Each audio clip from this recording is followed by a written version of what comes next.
My son's message hit harder than any blow. After I paid $22,500 for our dream trip to Hawaii, he said, "Dad, my wife prefers it only for her family." I felt erased, humiliated, and betrayed. But that betrayal lit a fire inside me. They thought they held the tickets. They forgot who owned the account. Before we continue, please subscribe to the channel and tell us where you're listening from in the comments. I sat alone in my living room, the yellow glow of the lamp resting over my shoulder, the kind of light that makes everything look softer but also older, like a photograph left too long in the sun. Across from me, above the mantel, was the wedding picture of Margaret and me. Her smile still seemed to fill the room, even though she had been gone for years. I stared at her face, and for a long time, I didn't move. The silence pressed down on me, heavy, broken only by the steady tick of the old pendulum clock on the wall. Memories rushed in. They weren't gentle. They struck me sharp one after another, like waves against rock. I remembered every sacrifice I made for my son, Daniel. The first thing that came to mind was the tuition check, $60,000. I wrote it over 4 years, breaking my back at the shop, taking on extra shifts, fixing cars until my knuckles bled, just so he could walk through the gates of his college with his head high. I never asked him to thank me. Just seeing him in that cap and gown, Margaret squeezing my hand so tight, whispering, "He's going to make us proud," that was enough. Then there was the Ford I bought for him, $22,000. I could still see his face when I pulled it up into the driveway, shiny blue with just a hint of chrome, used but clean, reliable. He was 17, grinning ear to ear, calling me the best dad in the world. I still remember the smell of the leather, the way he hugged me, like he'd never let go. And the wedding? Lord, that wedding. $35,000. I gave it without thinking. Margaret and I wanted him to have the kind of start we never did. There were flowers on every table, a band that played until midnight, and a cake taller than Rachel. I even gave a toast, proud tears running down my cheeks. I thought I was building his future with every dollar, every choice. I thought love was something you proved with sacrifice. But now, sitting in that quiet living room, I realized those sacrifices were being erased, not remembered, not honored, erased. My greatest treasure now wasn't the old shop or even the house I had built with my own 2 hands. It was that savings account, $22,540.75. Every dime tucked away, every envelope slipped into the jar, every online tutoring session I forced myself through late at night, eyes burning from the screen. That money was meant for all of us, for a memory, for Hawaii, for one last trip under the sun where my family could stand together, laugh together, and remember who we were. And beyond the account was the house. This house, $480,000 if I sold it today, the realtor once told me. But no amount could capture its worth to me. I had laid the floorboards myself when Daniel was just a boy, running around with a toy hammer pretending to help. Every wall had my fingerprints on it. Every corner held a story. The front porch where Margaret and I sipped sweet tea on summer evenings. The kitchen table where Daniel once built a science project with toothpicks and glue. To strangers, it was just property. To me, it was the heart of my life. And now, the same son who once called me his hero was treating me like a burden, a line item, a wallet with legs. I read his message over and over. At first, the words sliced through me like a knife. "Dad, you've already done your part by paying. My wife says this trip is for her family." My hands trembled. I dropped the phone onto the table and stared at it until the screen went black. Each time I read it again, the sting changed. First, shock, then sadness, then, slowly, something else. The truth began to settle in. They didn't need me. They never planned to. They only needed the money. They wanted my $22,500, not my presents, not my stories, not my love. And the worst part was, I had given it freely, without hesitation. I whispered into the empty room, as if Margaret were still sitting in that chair beside me. "Do you see this, Maggie? Do you see what they're doing? They're not just pushing me aside. They're pushing you aside too. Every memory we built, every dream we carried, gone." My voice cracked, and I felt foolish, but I kept talking to her picture because it was the only thing that still felt real. The house felt too big without her. Her chair sat empty in the corner, a thin quilt folded neatly over the armrest, still carrying the faint scent of her lavender soap.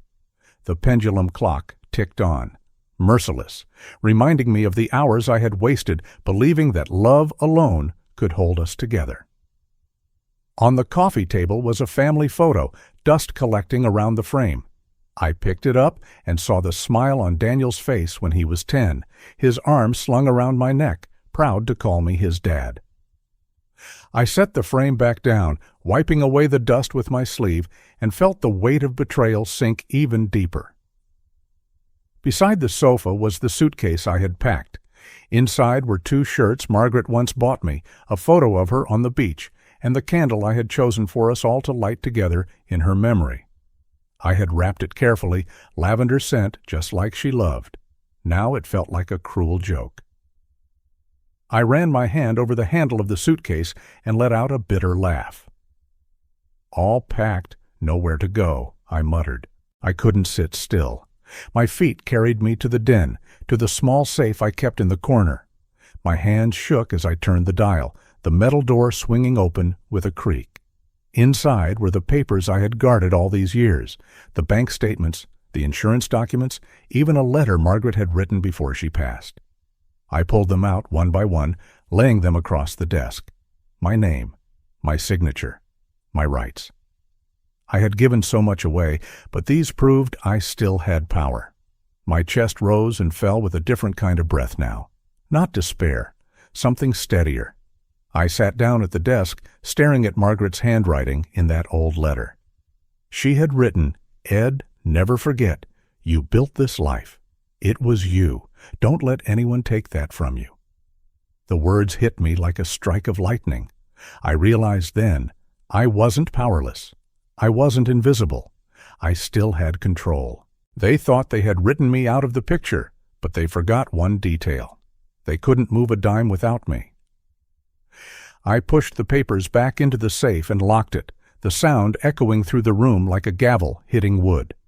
The afternoon light was fading, slanting through the window, casting long shadows across the floor. The beams caught on the old wedding frame, making Margaret's smile glow for just a moment. It was as if she was reminding me, steadying me. I whispered to her again, this time with resolve instead of sorrow. "They think I'm weak, Maggie. They think I'll roll over and let them take everything. But I'm still here. I'm still strong. And they're about to learn that." I leaned back, closing my eyes, and listened to the house breathe. The walls carried laughter from decades ago. The floors still held the scuffs of Daniel's childhood sneakers. This place, this life, wasn't just mine. It was ours. And if I had to stand alone to protect it, I would. My grief was shifting into something sharper, something clearer. Betrayal had carved a hollow in me, but inside that hollow, a seed of resolve was taking root.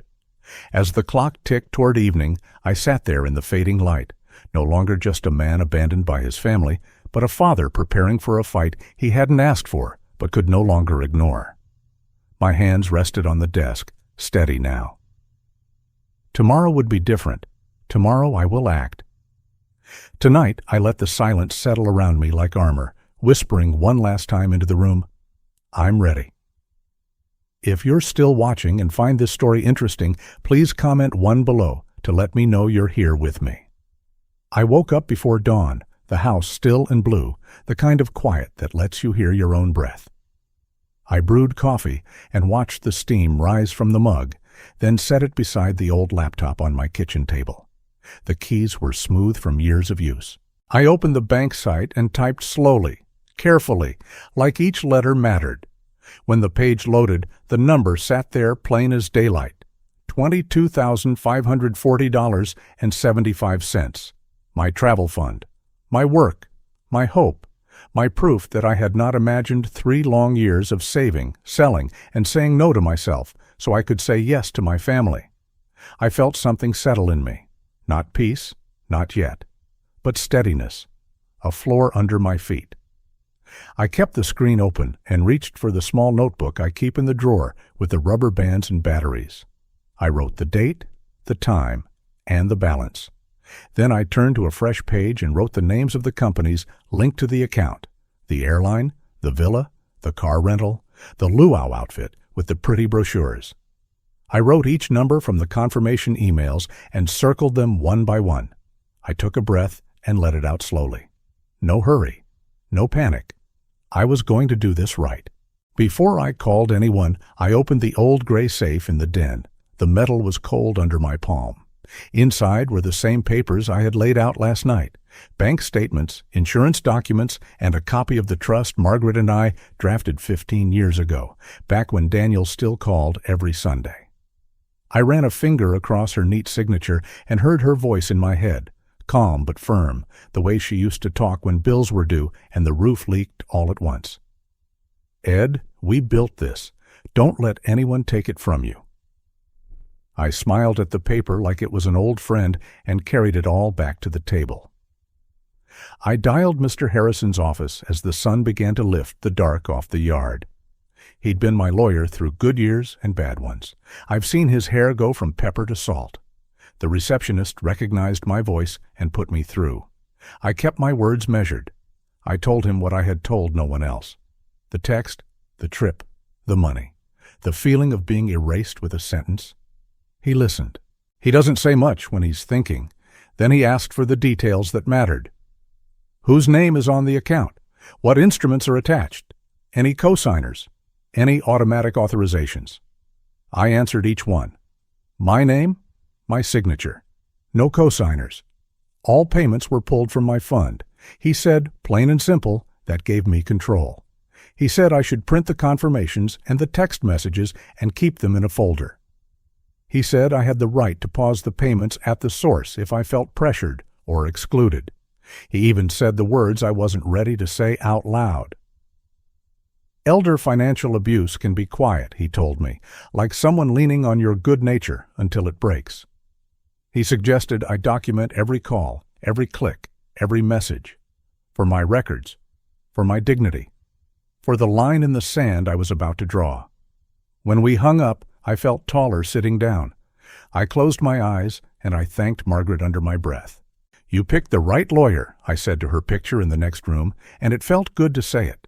It felt like we were still a team. My phone buzzed on the table. Daniel's name, a new message. Dad, I'll handle everything. You just rest. You've already done your part. I read it twice. The words were smooth, polite, even protective if you didn't know better. But I knew better. I heard what lived under them. Step aside. Leave the money. Leave the decisions. Be grateful. I typed nothing back. I put the phone face down and breathed through the heat rising in my chest. I could have written him a small book in that moment. I could have reminded him about the tuition checks and the night shifts and the Ford that got him through his first job. I could have asked him where his backbone went, the one I thought I had given him. Instead, I let silence do its work. The pendulum clock in the living room ticked like a slow heartbeat. I poured more coffee, bitter, black, and walked back to the laptop. I opened the airline portal and checked the reservation again. I wrote down the flight time with a pencil because a pencil feels more serious than ink when you are making a plan you intend to keep. 10:45 in the morning. Los Angeles. I pictured the long line at security. Kids hopped up on airport muffins and sugar. Rachel is posing by the gate sign with her mother. Daniel is making that peace sign he thinks makes him look easygoing. I saw all of it like a movie I used to want to be in. Then I pictured the moment the card would beep and the clerk would look up with a small frown. I didn't smile. I didn't gloat. I just watched it in my mind until it was real. Then set the pencil down. The phone lit again. A new message, this time from Rachel. Edward, at your age, this trip will be too tiring. Please don't make things complicated. I let the words sit there. They felt like a hand pushing my face away from a dinner table. Not just excluded, diminished, a burden, something heavy to be moved out of sight. I felt the old anger try to surge, the kind that makes you want to stand on a chair and shout the house down. I didn't give it satisfaction. I let the anger turn into something quieter and harder. A stone. I slid the phone across the table and watched it stop just before the salt shaker. I said out loud to nobody but myself, "I won't make things complicated." Then I added, softer, "I'll make them clear." I called the bank. I spoke to a woman named Carla who sounded like she'd been doing this long enough to tell when a customer is shaking and trying not to show it. I told her what I needed. I asked for transaction controls. I asked how to pause authorizations tied to my account without closing it. She walked me through it kindly. She asked security questions. Mother's maiden name, the last deposit amount, the zip code I've had for 30 years. My fingers were steady on the keys as I followed her directions. I clicked the small box that read, "Freeze account for outgoing charges." I read the paragraph underneath it, twice to be sure. Linked cards will be disabled immediately. Manual authorization is required to resume. I didn't press enter yet. I asked about alerts. She showed me how to route any attempted charge to my phone first. I set the notifications to loud. I asked about a temporary authorization window in case of an emergency. She said I could set a timer for when the freeze would start. I looked at the flight time again and did the math. If they checked in 2 hours early, 8:15 would be perfect. The system would think it was a normal weekday morning. But when their card tried to bite into my fund, it would meet iron. "Are you sure you want to proceed, Mr. Monroe?" Carla asked, not as a warning, but as a kindness. I looked around my kitchen in that moment. The sunlight had climbed up the wall. It was warming the picture of Margaret that leaned in a simple frame on the hutch. The house felt like it was watching me make this choice. "Yes," I said, "I'm sure." I clicked. The page refreshed. A blue banner appeared across the top of the screen. Freeze mode activated. I thanked Carla, wrote her name in my notebook, and placed the pen across the open page like you do when you want to remember exactly where you were when something changed. Right then, out of habit, I nearly called Daniel. Not to apologize, not to explain, to offer help like I always do, to ask if the kids needed snacks for the plane, to say I had motion sickness bands in the bathroom cabinet and travel mints in the pantry. I even typed a message. "Let me know if you need help with the kids' bags." I kept it short and gentle, a little test balloon to see if the boy I raised lived anywhere inside the man who texted me last night. The tiny check marks appeared. Read. No reply. Minutes stretched. Nothing. My mouth went dry. I erased the words and closed my eyes. They think I'm weak, I told myself, slow, steady. But the game is just beginning. I said it again, softer, like a prayer. Just beginning. I stood up and combed my hair with my fingers and changed into a clean shirt.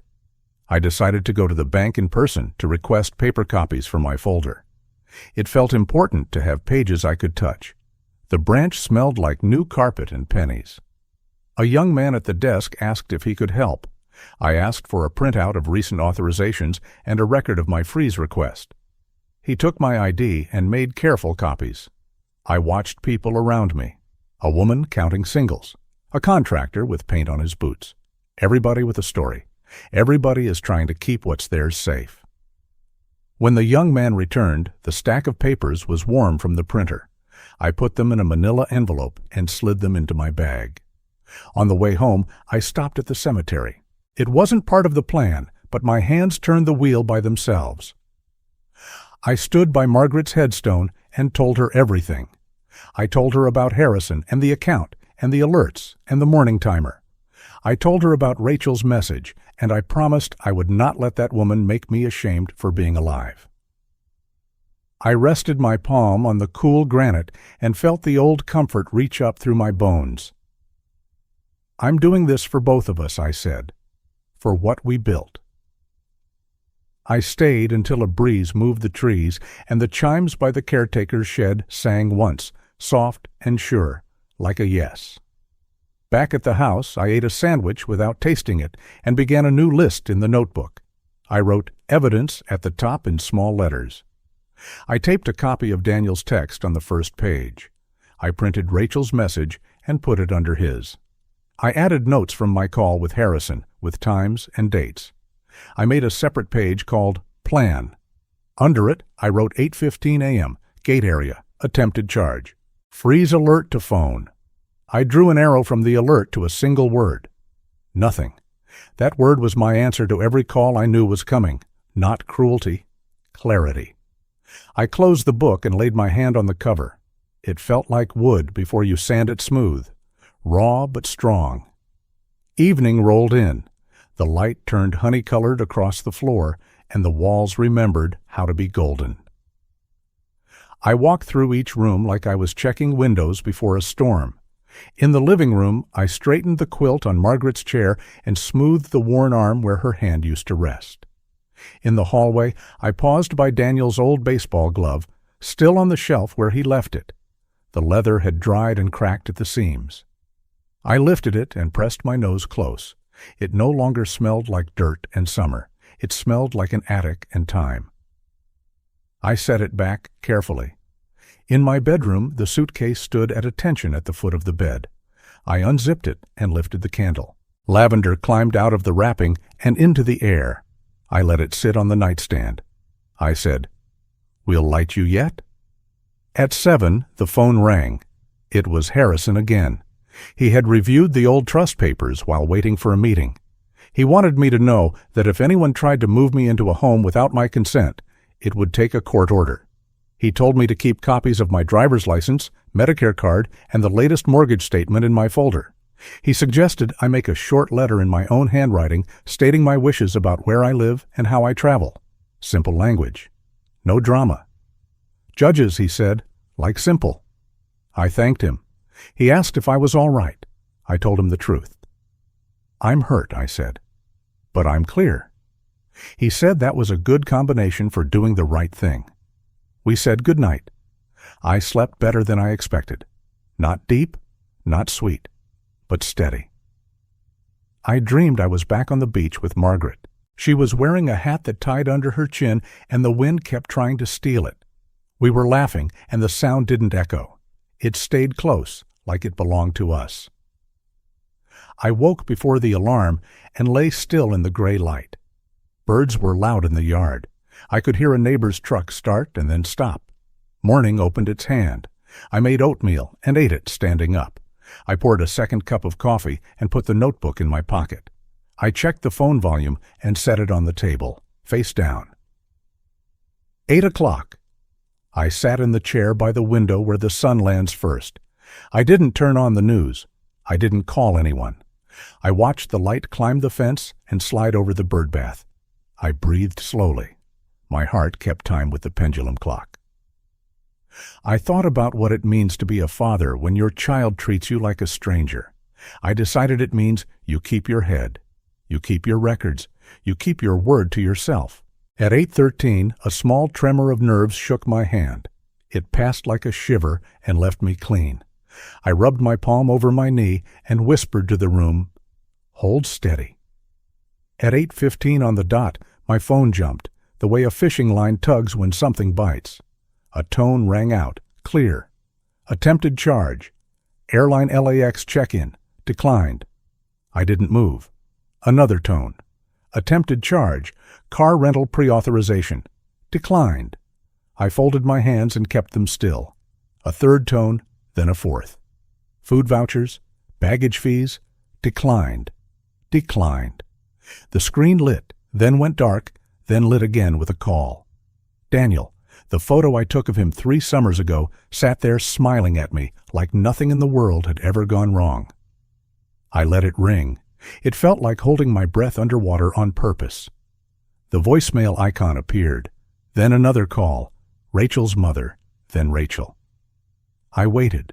I listened to the clock and the birds and my own careful breath. A text arrived. "Dad, the card is failing. Is there a bank issue? Please answer." Another. "We're at the gate. They're saying the reservation is invalid. Can you fix this? Another. Dad, this isn't funny. I let them stack up like junk mail. I wasn't being cruel. I was refusing to be used. There's a difference. When the phone settled down to a simmer, I stood and stretched my back. I walked to the sink, washed my coffee cup, and set it upside down to dry. The faucet made a simple sound that felt like honesty. I dried my hands on a dish towel Margaret embroidered with crooked blue flowers back when we still believed in hobbies. I smiled at the memory that arrived with that thought. Then the phone rang again. I let it go to voicemail and pressed play. Daniel's voice, hushed and tight. Dad, if this is about the message last night, we can talk, okay? Just, please unlock it. The kids are excited. We'll talk when we get back. I paused the message at that sentence. We'll talk when we get back. A promise made from a plain seat with my money under it if I had allowed it. I deleted the voicemail. The phone rang again. This time I didn't answer and I didn't listen. I turned off the ringer and put the phone inside the bread box. It looked almost funny in there, like a loaf that wouldn't behave. With the house quiet again, I set another small list in motion. I opened my email and wrote the villa to confirm that I, as the account owner, was requesting cancellation. I attached the freeze confirmation and asked for written acknowledgement. Within 10 minutes, it arrived. The manager was polite. The booking was canceled at the account owner's request. Fees reversed. A digital confirmation is attached. I printed it and slid it into the folder behind the airline alerts. I sent a similar note to the luau company, to the snorkeling outfit, to the car rental desk. Each returned a version of the same thing. Canceled, reversed, documented. I stacked the pages like a deck of cards and placed a sticky note on top. Control? The afternoon came on warm. I walked around the block and let the sun hit the top of my head. I waved to Mrs. Turner, who was coaxing her cat off the front steps with a promise of tuna. I listened to a far-off lawnmower grumble. When I stood in my yard again, I felt something I hadn't felt since all this began. Not triumph, not spite, space to think a new thought. The thought was simple. If I could save for 3 years to take people who didn't see me to a place they didn't want me, I could save the same love for people who did. I went back inside and sat with the notebook.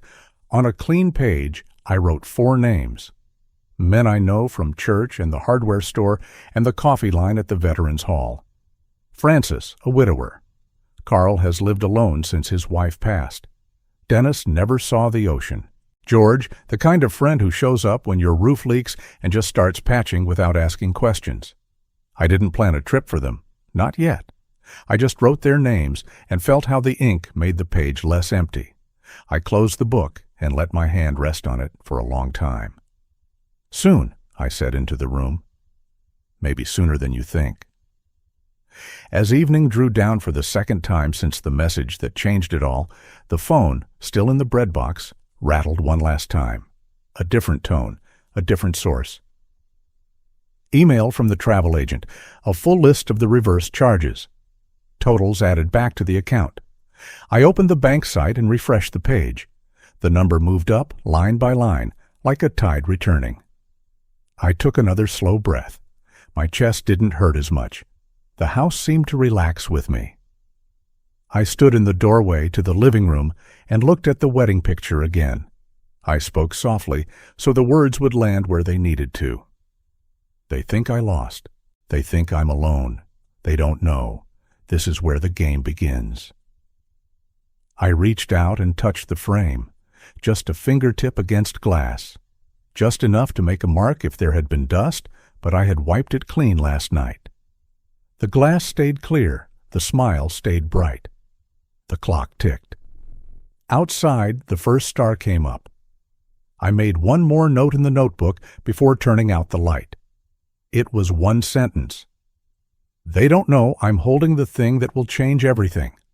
Then I put the notebook in the safe and spun the dial slowly, like a man who knows he will be back in the morning, ready to open it again. If you're still watching and find this story interesting, please comment too below to let me know you're here with me. Morning arrived like a careful hand on my shoulder, not shaking, just letting me know it was time. I brewed tea instead of coffee because tea slows a man down just enough to think. I set the mug on the kitchen table beside the blue folder that had become my anchor. Inside were my bank printouts, the freeze confirmation, and the trust Margaret and I signed back when Daniel still called me hero without embarrassment. I kept my eyes on the folder so I would not look at the phone too soon. The night before had carried its own smaller storm. The porch light was on, and the yard was dark when Daniel called. His voice was clipped and fast, like a man trying to outrun his own echo. He said, "Dad, don't ruin this trip for us. Just an order wrapped in a warning." I let him finish and said only that I had nothing to add. He waited, thinking I would step into the ring because he had rung the bell. When I didn't, he pressed harder, telling me I was making everything difficult, telling me the kids would be devastated. I hung up without raising my voice. Now the timer I had set in the bank system moved toward its mark. 8:15, 2.5 hours before their 10:45 flight out of LAX. I rinsed my cup even though it wasn't empty and wiped the counter even though it was clean. The phone, face down, buzzed once. Then again. Then a quick run of short vibrations that sounded like gravel under a tire. I turned it over. Attempted charge. Airline check-in. Declined. A second alert stamped across the glass. Baggage fees. Declined. A third, resort pre-authorization. Declined. The sequence spelled a story even before the first call arrived. From my chair, I could picture the scene without effort. The bright gate area, the rolling suitcases, the long line of families shuffling toward the counter. I could hear the clipped voice over the speakers calling final boarding for a different flight, the sound of wheels on tile, the little gasp a child makes when a treat is refused. I could see Daniel stepping forward with the confidence of a man sure his card will sing, then watching the screen flash red. I could see Rachel's hand go to her throat, the glance toward the premium line, the sharp whisper meant for him alone. Even from here, I could feel the heat that rises from a face when a private arrogance turns public. Airports have a way of stripping a person down to what is true. My screen filled with Daniel's name. I watched the call roll to voicemail. He tried again. Then Rachel. Then, a number I knew by rhythm, was her mother. The phone jittered against the wood like a trapped moth. I slid it to the side and rested my palm on the folder instead. Paper is steady in a way people aren't. Under my hand, I could feel the packet with the words "Freeze Mode" activated printed clean across the top. Margaret would have loved the organization, the way each page had a date in the corner and a paper clip squared to the edge. I could almost hear her say, "Good. Keep it tidy, Eddie. Keep it simple." Messages began to stack. Daniel wrote, "Dad, the card isn't working. Is the bank having issues? Please answer. Then we're at the gate and they're saying the reservation isn't valid. Can you fix this?" Then, without a courtesy word, Dad answered. The last one had impatience where affection ought to be. I opened the laptop and checked the bank portal, not because I doubted, but because confirmation is a kind of medicine. The blue banner still ran across the top like a horizon line after a storm. Freeze mode activated. A seal on the door I had closed. The email arrived with machine precision. Subject: booking cancellation confirmed due to account freeze. The resort manager's note read neatly as a pressed shirt. As the sole account holder, per your request, your villa reservation has been canceled and pending charges have been reversed. No further action required. Those words, as the sole account holder, did more for my spine than any pep talk. Owner, not donation or borrowed generosity. I printed the letter, slipped it into a plastic sleeve, and placed it in the folder beside the bank page. The next voicemail carried Daniel's voice thinner than usual, as if someone had turned the bass down. He said, "Dad, if this is because of the message last night, we can talk. Just unlock it so the kids aren't disappointed." We'll talk when we get back. There it was again.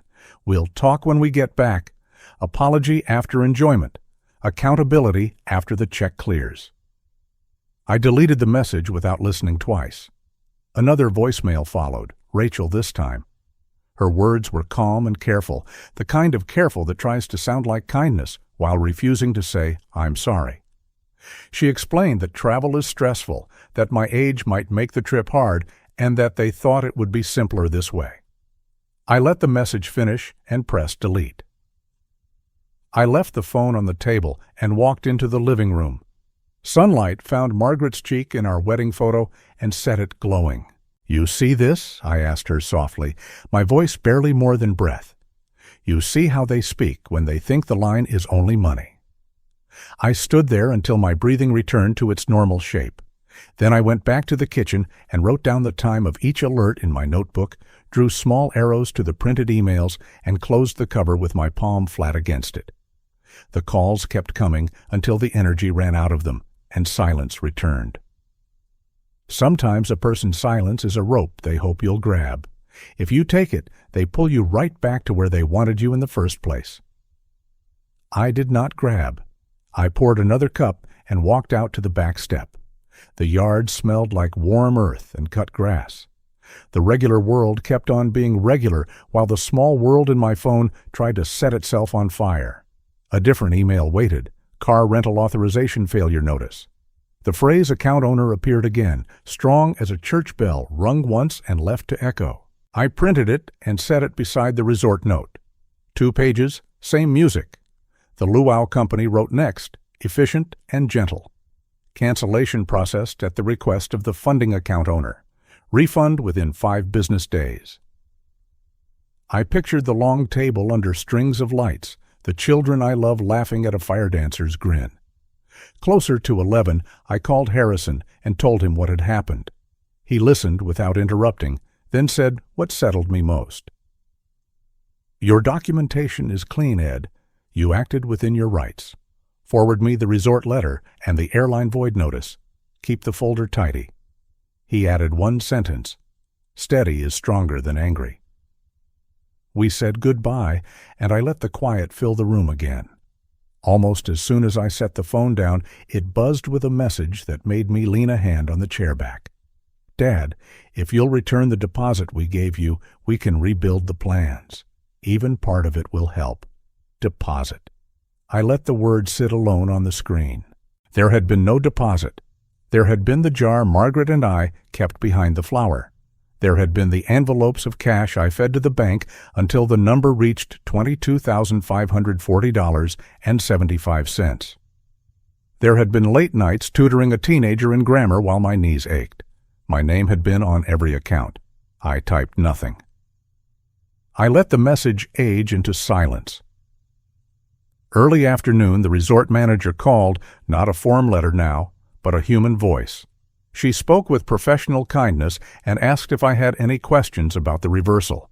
I said I did not. She hesitated, the small pause of a person who senses a family story where business should be. I thanked her for clear language and for moving swiftly. She wished me a good day. I wrote the time beside her name in my ledger and underlined it once. The kitchen grew very quiet. Just quiet in the honest way a room becomes when the truth has been spoken and no one is left to shout it down. I walked back to the mantel and looked up at Margaret again. "They thought I had lost," I said plainly. "But now they see consequences." Saying it turned it from a thought into a plank I could stand on. It wasn't a cheer, it was a fact I could build on. By mid-afternoon, the email drizzle slowed to nothing. A final notice from the airline arrived, precise to the penny, confirming that the tickets tied to my frozen account had been voided. I printed it. The air in the kitchen changed. I could smell the lemons in the bowl on the counter. I opened a window and the curtain took a deep breath and let it out. The phone rang once more with Daniel's name. I let it pass to voicemail and listened after the tone. He started with Dad, and his voice cracked on the word. Then he said, "We can figure this out. The kids are crying and Rachel is upset. This doesn't have to be like this. If last night sounded harsh, I'm sorry. He paused, then hurried. "I'll pay you back some of it, just help us board." I pressed stop before the recording could swallow itself in promises tuned to the key of later. I didn't save it. I sat down and wrote a short letter in my own hand, the one Harrison had suggested. I wrote that I choose to live in my home, that I am of sound mind, that my accounts are under my control, and that any attempt to move me or use my funds without my direct consent is against my wishes. I signed and dated it. I placed it behind the trust in the folder. It wasn't a wall, it was a fence. Fences tell the truth about where a thing begins and where it ends. Late afternoon, the mail truck rattled past and left paper in the box that I had not yet opened.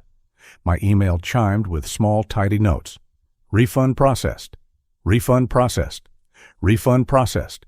Each line carried a number that returned to its rightful home. I logged into the bank and watched the balance climb like a tide coming back in. It made me balanced. I took my tea to the back step and sat as the light turned honey-colored across the yard. A boy rode by on a red bike, one shoelace flapping. For the first time in days, I let my mind consider tomorrow without flinching. Not the old tomorrow with its matching shirts and schedules and staged smiles. A simple tomorrow. A good one is often quiet. Before the sun tipped behind the oak, I went inside and wrote one sentence in my notebook. Today, I took back control of what I built. I left the notebook on the table instead of locking it up. Dusk settled, and the family group thread lit with a photo. The kids, my grandkids, perched on their suitcases at the gate, faces blotchy the way children look when they have cried and been dried. No caption, just the picture, and then the 3 little bubbles that mean someone is typing, which vanished without becoming words. I looked at the photo until the ache sharpened and then eased. I set the phone down and walked into the living room. I stood in front of Margaret's picture and told the truth out loud so the walls would hear it. I said, "I will not fund my own erasure." Night came on clean. I locked the doors and turned the safe dial slow enough to feel each number catch. I felt aligned. The house seemed to hold me up the way it had held us all when life was crowded and loud and every chair was filled. I turned off the lamp, and the last stripe of light slid across the picture frame and made a brief, bright line, as if the house were signing its name to the day. At the bedroom door, I looked back over the quiet kitchen. The blue folder lay square and ready. The kettle sat on its ring. The cup was rinsed and clean. The curtain breathed once and fell still. Somewhere, a late train sang to itself. "Tomorrow begins something new," I said to the dark. It felt like telling a secret to a friend who already knows. If you have ever been told to pay and be quiet, if you have been pushed to the edge of your own table, you know the taste in my mouth. It is metal and mercy together. It is the first spoonful of medicine you swallow because you finally admit the fever will not break by itself. It works. I woke once in the middle of the night and found the house listening. The router blinked its little blue heartbeat. I checked the phone without turning on a light. No new calls. One new email from the travel agent, polite and final. All bookings tied to the frozen card have been canceled at the account owner's request. I powered the phone down and set it face down like a stone on a calm pond. I slept again. When morning returned, I called Harrison and told him the last confirmations had arrived, and the balance showed every reversal. He asked how I felt. I told him the plain truth. "Lighter," I said, "and ready." He said that was a good way to start any day. He reminded me to keep the folder tidy. I promised him I would, and I meant it. I brewed coffee and buttered toast and ate it hot over the sink, a habit Margaret scolded me for and secretly did herself when no one was looking. I opened the window. New air moved through the kitchen and carried the clean smell of a day that belonged to me. I looked at my hands. Old hands, veins like rivers, knuckles like stones, a scar on the thumb from a chisel slip in 1981. These hands built a life. They can still protect it. I said it slowly so my bones would hear it. The airline's accounting department sent one more document, a ledger listing every refund to the penny. I printed it and slid it into the folder on top. The total sang a quiet song. I understood. Boundaries. I tucked the folder into the small fireproof box and slid it under the bed. Then I opened the laptop and wrote myself a note titled, "For When I Doubt." I wrote Harrison's line about being steadier than being angry. I wrote a carpenter's sentence about a plumb line and gravity doing the rest. I wrote a sentence Margaret used when the world tempted me to explain myself to people who weren't listening. Save your breath for people who will spend it well. Sometime near noon, the doorbell chimed. I checked the porch camera. Daniel stood there with his hands on his hips, his jaw set hard enough to break a tooth. He pressed the bell again and looked at the door like it owed him rent. I did not move. I watched him stare at the wood I had sanded and stained myself when he was 10. He took out his phone, typed something, and shoved it back into his pocket. For a second, his face softened, and I saw the boy who once fell asleep on my shoulder after a Little League game. Then the hardness returned, and he walked away. I let the quiet return to the porch and to my chest. The rest of the day flowed on, not with triumph, but with the calm that follows a hard rain when the gutters have done their job. I cleaned the sink, I swept the porch, I called the neighbor who fixes lawnmowers and asked if he could take a look at mine next week. I did the next right thing, then the next one after that. Late in the afternoon, I stood at the sink and spoke the words that would carry me into whatever comes next. They thought I had lost. But now they see consequences. I let the words sit between me and the window until they felt like part of the glass.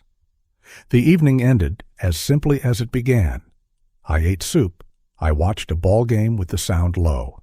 I ironed a shirt for tomorrow. There is nothing glamorous about an iron. Heat, press, smooth. When the cloth cooled, I hung the shirt on the back of the bedroom door and turned down the bed. Gratitude rose in me, not for the hurt, but for the clean edges I had cut around it. I did not beg. I did not bargain. I did not sell my dignity for a chair at a table where I was not welcome. If the sting of being treated like a wallet still lives in your chest, if the words pay up and hush echo in your kitchen the way they echoed in mine, I know that ache. Feeling unseen like that is hard, isn't it? If you believe each person deserves to be respected and recognized, please comment the word "seen." Now watch what they will do next, and what I will do next to change that. If you're still watching and find this story interesting, please comment 3 below to let me know you're here with me. I sat at the kitchen table, the morning sun spilling across the wood in stripes, and I opened my laptop one more time. The balance blinked back at me, solid and whole again. Every penny, every cent of the $22,540.75 had been restored. Watching that number felt like standing on firm ground after months of slipping in mud. I knew then, with perfect clarity, that I would never, ever allow them to touch it again. Not Daniel, not Rachel, not anyone who looked at me and saw a wallet instead of a man.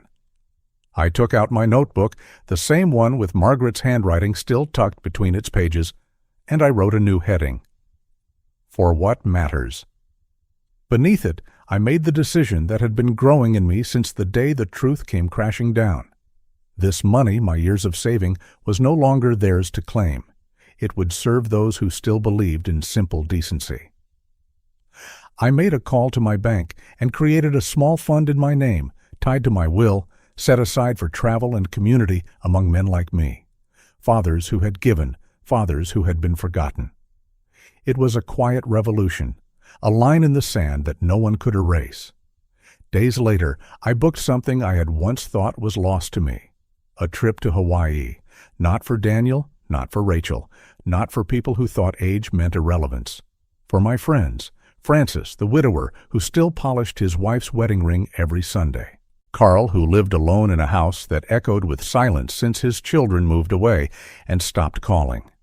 Dennis, who had never seen the ocean and thought maybe he never would.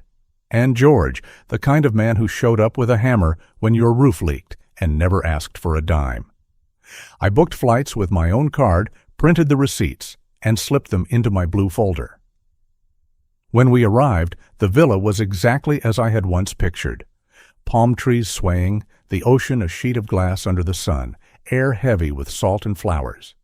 But the feeling was different this time. There was no edge, no tension, no sense of being judged or managed. We carried our bags inside, each of us moving slower than in our youth, but smiling like boys who had stolen a day from the world. That first night, we sat at the long wooden table on the lanai, the ocean whispering just beyond the railing. In the center of the table, I placed Margaret's picture in its silver frame. We poured glasses of red wine, raised them together, and toasted the woman who had walked beside me for 41 years. "To Margaret," I said, and the voices of my friends carried her name into the warm night air. In that moment, I felt something I had not felt in years, belonging without conditions. No one looked at me like a burden, no one spoke over me or around me. We laughed about old jobs, about knees that didn't bend like they used to, about love lost and love found again in unexpected places. For the first time since Margaret passed, I felt truly alive. The villa was more than a vacation home. It was proof that peace was still possible. Meanwhile, Daniel and Rachel were stumbling. I knew it, not because I went looking for their troubles, but because trouble makes itself known. A cousin of Rachel's let slip that they had maxed out 2 credit cards rebooking their trip after mine fell apart. They had tried to keep up appearances, but debt is heavy, and it shows. Rachel's family began to question her decisions, wondering aloud why she had chosen a man who couldn't manage his own house. And Daniel, my son, the boy I once carried on my shoulders at the county fair, found himself cornered by the life he had built with arrogance instead of gratitude. Their vacation was shorter, their photos fewer, their smiles thinner. Back in my villa, I woke early one morning to the sound of waves breaking. I walked barefoot to the deck and let the ocean air fill my lungs. A truth settled in me then. Family is not written in blood alone. Family is written in respect, in the way people show up for each other without keeping score, in the way they see you not as a tool, but as a soul. Margaret used to say that dignity is the one inheritance you can't spend down. Standing there, I knew she was right. When we returned home, I found an email waiting in my inbox. From Daniel. The subject line read, "Deposit." The message was short, almost transactional. "Dad, can you return the deposit we gave you? It would help us cover the costs from last week." I stared at it a long time, not with rage, not with grief, but with a kind of final clarity. There had been no deposit, only sacrifice. My sacrifice. His message was not a bridge, but another grasp at control. I pressed delete. I did not reply, and in that act, I set the last boundary I would ever need to set. The days that followed were lighter. I tended my small garden. I cooked breakfast for myself without hurrying, eggs and toast with fresh coffee.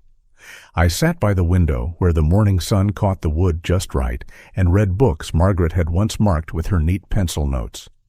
I did not feel alone. I felt free. Daniel and Rachel drifted farther into their own troubles. Creditors called. Rachel's family stopped covering for her.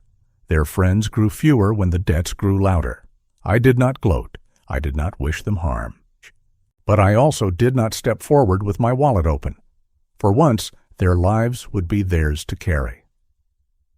One evening, Francis stopped by with a bottle of wine and a grin. We sat on my porch as the cicadas sang.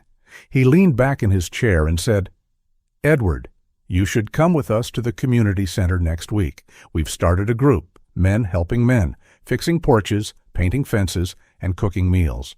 You'd fit right in." I felt something shift in me again, like a door opening. I nodded. "Maybe it's time," I said.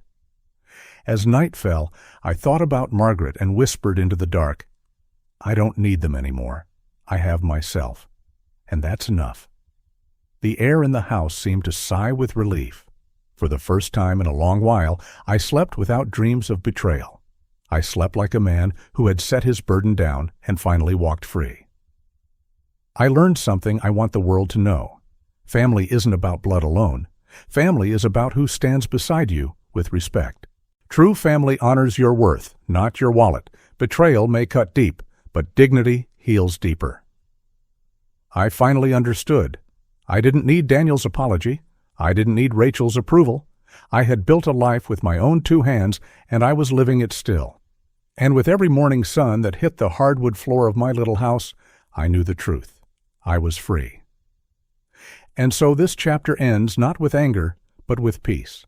A peace earned through fire, through betrayal, through silence that spoke louder than shouting ever could. Ahead of me waits a new beginning. Francis's invitation. A room of men who know what it means to lose and to rebuild. A community not built on obligation, but on choice. That is where I will go next. That is the story still to be told. I moved into my new place on a bright spring morning, the kind of morning that reminds you the world keeps turning, no matter how heavy your heart has been. The apartment wasn't grand, but it was mine.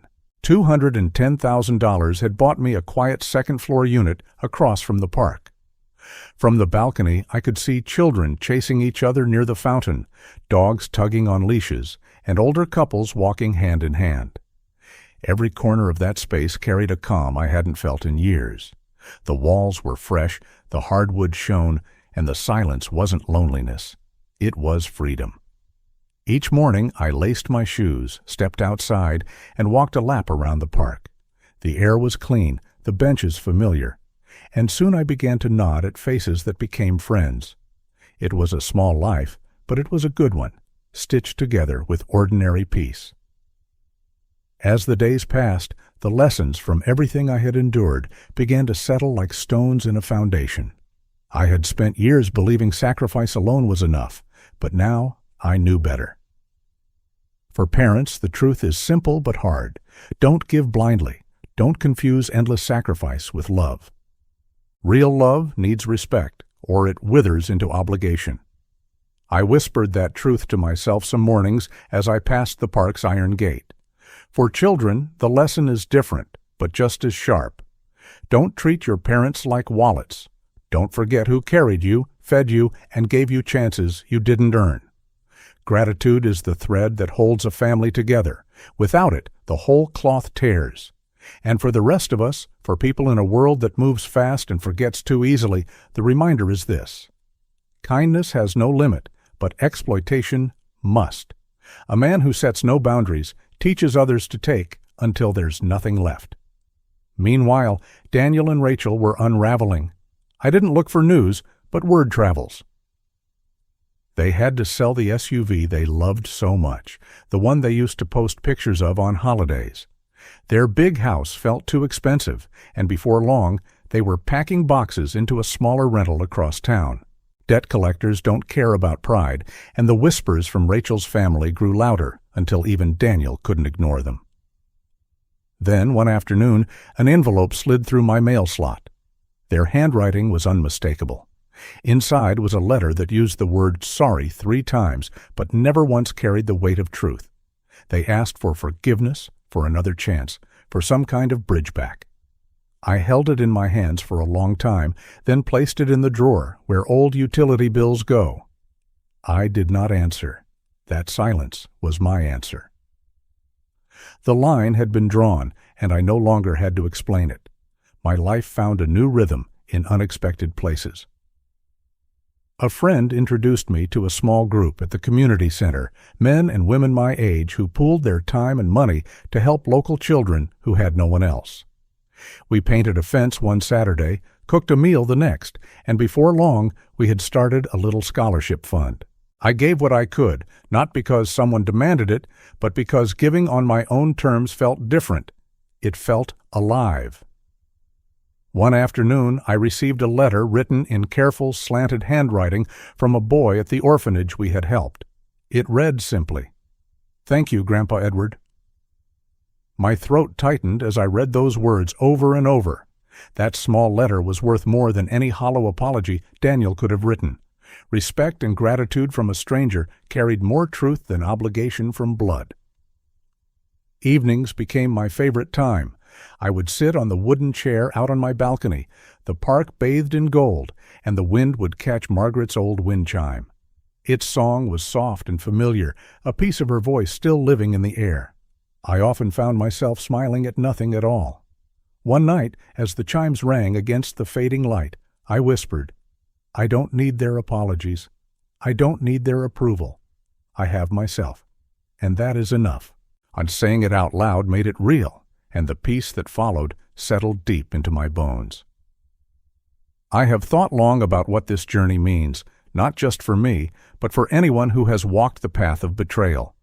For parents, remember this: love your children, but do not erase yourself for them. Teach them respect as much as you teach them love. For children, remember, the hands that raised you are not vending machines. They are people who deserve honor, gratitude, and dignity.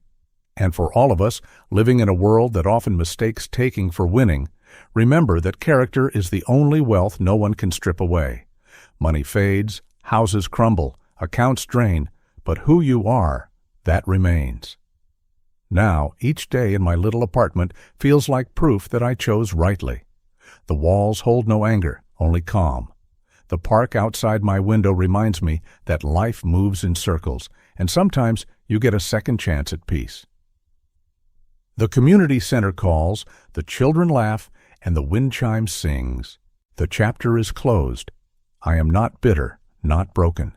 I am simply free. Family, I've learned, is not about who shares your blood, but about who shares your respect. And in the end, dignity is the only inheritance that cannot be stolen. And so I sit here, the evening light soft across the floor, the air warm with the scent of grass, and I know. I have finally come home, not to a house, not to people who betrayed me, but to myself. The story has come to an end. It has brought you valuable lessons and insights. If you enjoyed this content, please like, share, and subscribe to the channel so you won't miss the next video. Goodbye, and see you again.